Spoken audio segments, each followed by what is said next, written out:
Samya. It's indeed my pleasure to have you as our speaker for GTR 2020, and even a bigger pleasure to speaking to you and just having a small chit chat with you with reference to the speaker interview series that we're doing.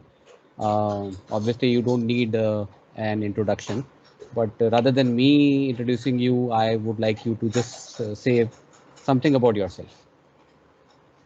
Okay. Thank you, Adi, for inviting me for the GTR event that's happening, in some months' time, and I'll be privileged to speak in that conference. About me, if I talk about of my professional experience, I had around 15 years of experience now. Started my career way long back in 2005. Uh, I am basically very passionate developer come tester. My story is it's very I would say funny, of getting into QA. But overall, I'm experienced into automation. You talk about automation in terms of functional or performance, or you talk about security. I know all the tools. In terms of experience, because I have worked on a lot of with a lot of companies, with a lot of projects. I am a seasoned DevOps guy as well. That means I can set up DevOps practice for a company from scratch. And overall, if you look at it, I'm a very uh, I'm an enthusiast, a person in machine learning and AI. So I do in my free time a lot of different research on different topics, and try to see if I can mix and match with what I know in QA, so that it benefits the community. I do have written books which are there on Amazon. I have written a couple of my own products. One of them is Scriptless Framework, and then I have also written a Firefox add-on, which is there on the Firefox store for identifying objects on the page. Uh, and apart from that, I had been mentoring and guiding a lot of startups over my free time, and help them going to next level absolutely free of cost. This is just my passion. Uh, so that's about me. There's a Yeah, lot that I I have know. done. And guys, I know Soumya since 2005. It's been my privilege to be working with him since then. Obviously, first in the same organization, and then he was working with me in Q Agility. Very humble guy, very noble guy, architect level person. He has not spoken a lot about what he is capable of, although he's touched upon little bits. But wherever he is and whatever he is doing, I think he is one who can make a big difference. He is the one who can actually make things happen. If something don't work, he can make it happen and make it work as well. So many a times we have seen when our projects were not working, he was the one who made them live and made them kicking. He was the one who did a lot of automation projects as well. He has been an avid speaker for us in the conferences as well. So Soumya, welcome you to this edition of GTR as well. Thank Thank you you. so much. And you're doing a wonderful topic. So this year, and I'm sure this will be one of those which probably people should not miss. But I really want you to speak a little bit about that. Sure. So the topic that I would be speaking upon is, enabling the data analytics to do smart automation. Uh, if I look at how automation is being executed these days in the companies, or in our experiences, we have been generating a lot of assets in our automation. Okay, when I say, like I'll take a simple example. You remember that whenever we used to do manual QA, when I say manual QA, obviously you would be clicking yourself on the application. We always used to use test management tool, if you look at it, right? But with automation, and most importantly, we used to use HPLM. uh, if you look at why did we do that, it's because uh, that all our executions are in one place, all our creation is in one place, uh, all our reporting is in one place, right? So, and then we used to make those. graphs stating that what's working, what's not working, where is the defect density and all that stuff. However, now if you look at test automation practice in the organizations, I felt that, and I have seen that test management process or generating a lot of information out of what you have done is being missing. Okay, so in test automation, like we obviously generate our reports. We have pass, fail, exceptions, logging, uh, and what all or what not assets that we produce. Okay, but most of the times, what I've seen in the organizations and is that people are only worried about that why is my automation not passing. Okay, so it is very funny. Sometimes your Yeah. automation may fail because you have a bug in the machine Yeah. system, but people still want you to pass that. Okay, and they are only worried about your pass and fail, but they don't see that the assets that I'm generating, say for an example, very simple logs which I'm generating, okay, which can help me to understand how has my system behaved. Okay, when I'm executing it and I'm putting every information in the log, I can then go and correlate my automation logs with my application logs and can correlate and see how my system behaved uh, you know when I executed my automation and what are the exceptions or the things that I have got in my automation log. So there's a lot of correlation that you can do with all the data that you get. Uh, so obviously there is a lot of information that can be generated out of you, and that can also lead to smart automation. Like I'll give you an example.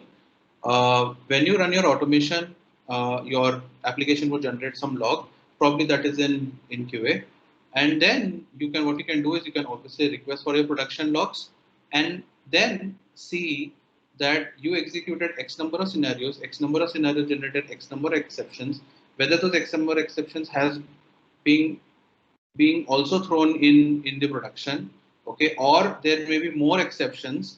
So you can basically say that okay, I have only got 5% to 10% of exceptions trapped in the application, wherein my production is actually spitting out 55%, right? So that means your testing or your test automation has got gaps which is not able to trap those exceptions, and exception reduction is one of the very good practice in reliability engineering. Okay, so we call it as quality and reliability engineering, and reliability factor is missing. I would say from quality. So in this talk, we would see various reliability engineering parameters that will help the teams to do smart automation. And through this, you can also generate, which all tests that you may need. We'll talk about code coverage and how it can be done. And we would also see various tools around that can fetch, valuable assets to do some predictive analytics over what has been done in automation, and this would basically enable you uh, to have a reliability practice of smart automation, to do smart Amazing. automation. I think this is one of those cutting edge topics. Most of us who are really excited. But having heard you, I think a lot of people would be interested to know that technology is changing so fast. We move from basically the test functional testing to test automation to maybe multi browser testing and maybe API testing, and now we are moving more towards basically bringing the right side of the things into basically the analytics part, and this AI and ML is basically something which is impacting us. So, do you think it is something that people should go for in the current environment? Yeah, absolutely, Adi. Because if you look at right, when I'm saying that we are generating a lot of assets, that means there is a lot of information already available to you, and we are not analyzing them. So if we start analyzing those information, it would also generate a lot of aspects to what we are actually doing and whether we are doing it in the right direction or fashion or not. Like let's simple example I would give that I have a resource who is running the automation pack and 70% is the pass rate and the 30% is the fail rate. So what first thing we do is the failure analysis of the 30%. Correct? That means I would see in the 30% how much is my script problem. So I fix it. I go to 85%. So if you look at it, what am I doing? I'm taking the information, analyzing it, and then putting back my learnings, and then rerunning it. Right. This can be continuously being done, and then it can also, then slowly and slowly your model will only tell you. You getting my point? Yeah. So if I have all this data together, I can run a model over it, and then it can only tell me that whether it's a script problem or what kind of problem it is. Yeah, no, I completely agree. So, another question that people like me is that is it tough to learn all this, Samya? Like because you have been on the technology forefront always, but people like me who are more on the management side, we miss the bus. So, No, no, is it possible for us to definitely. learn? Okay, if I give you a file and I say that I have 10 rows and those 10 rows are my test case number, and plot me a graph of how many pass or how many fail, you can easily do it, right? In an Yeah, Excel. yeah, So if I give you that data, you can yourself draw a lot of inferences out of data, correct? So now the question is whether I'll give you a structured information or an unstructured information. yeah. So from a management perspective, if I give you the data, tell you what are the parameters that I'm capturing, you can obviously plot it.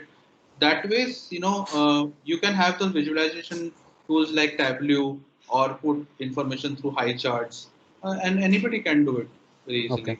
Like for an example, there is one tool which people should use. I have used in my previous organizations is Metabase.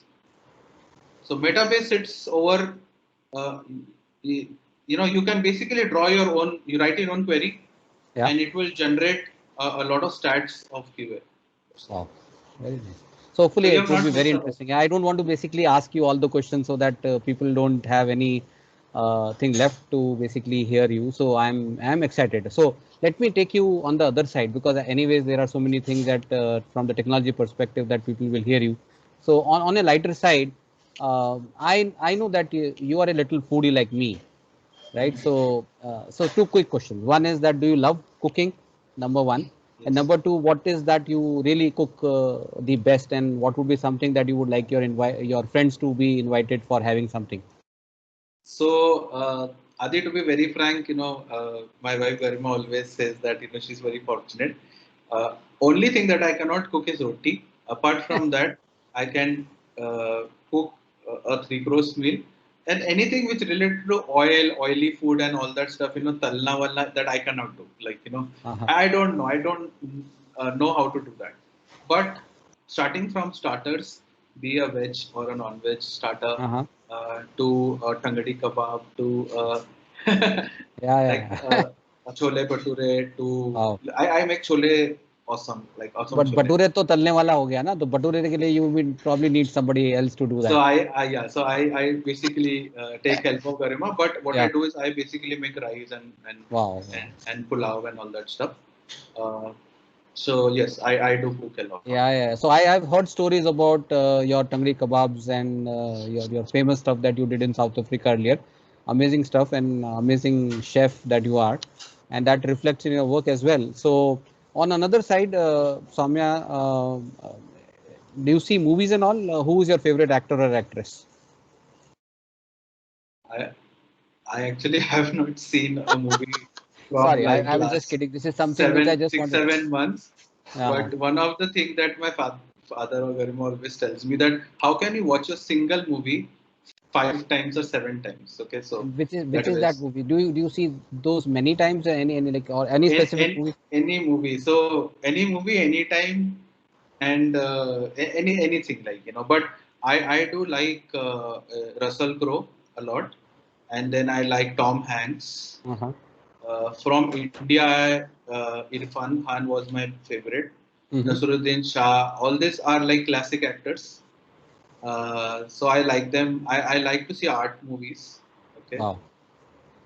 That And I was know that you also like the web series. GOT was one of your popular ones, right? yeah. So Game of Thrones, he was one, but then I had seen Breaking Bad and then Uh, Mirzapur and yeah, and then right now I'm seeing Fauda, which is on an Israeli intelligence thing. I know. I heard about that. Yeah. It's also very nice. So yeah, so I don't sleep. I watch all these things.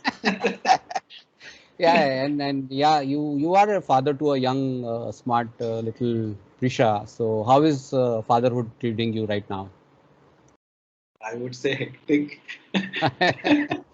Yeah, very So true. she has keeping us on the toes, because of her energy, and we are trying to match her, but yeah, but first 3 4 months I had to actually take a lot of advice from a lot of friends, what Yeah, to do and what not to do, yeah, because she would not allow us to sleep, but she is lovely.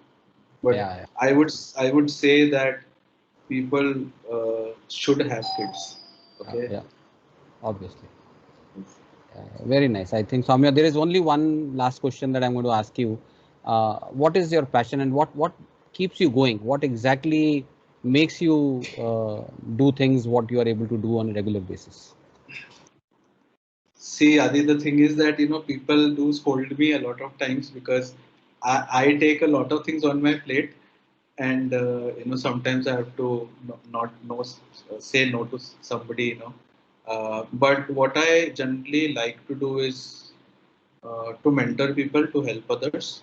Okay, I think that whatever I know, I should basically uh, teach it to other people so that they also excel, and they should always remember that yes, there is somebody somewhere who has actually told us. So this is Yeah, my passion. So in my free time, I do a lot of stuff, and then if somebody tells me something that is interesting from a tech side, then I go and try to research it and then try to see. Like one of my very dear friends, Swapnil, he once told me about a chatbot. So I got a chatbot company, something yeah. like that. Very nice. Very nice. So that was. Yeah, no, I think Soumya, wish that we can have 48 hours in a day, because I know 24 hours are not enough for somebody like you. You keep on helping and you keep on learning new things. I've known you, and the way that you utilize your 24 hours, I would have probably asked you, Soumya, do you sleep? And how much time do you sleep? So, but yeah, you don't need to answer that because I know that you probably would be doing lot many more things now. And I really wish that we have more Soumyas around in this world, and we can have more people like you who can really help so many others. And really proud to have you with us in GTR. Thank you so much for your time, Soumya. Lovely to have you with us. Thank you so much.